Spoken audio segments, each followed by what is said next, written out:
দেখুন, সমস্যাহীন পৃথিবী হয় না। পৃথিবীতে সমস্যা, অভাব, নেগেটিভিটি, অবসাদ এগুলো থাকবেই। পৃথিবীর বয়স বাড়ার সাথে সাথে, সভ্যতার বয়স বাড়ার সাথে সাথে এগুলোও বেড়ে চলেছে। ফলত এগুলো থেকে পালিয়ে কোনো লাভ নেই। থাকুক না এগুলো ঘরের কোনো এক কোণে, চলুক না জীবনের সব কিছু।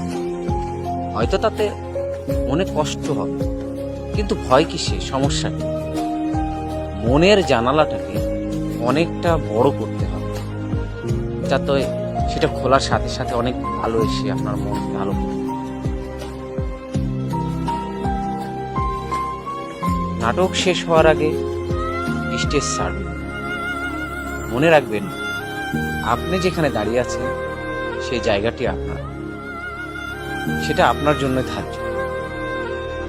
কমেডি হোক বা ট্র্যাজেডি, এই জীবন নাটকের নায়কও আপনি, নায়িকাও আপনি, আর সফলতা আপনার নিজেকে আনবে।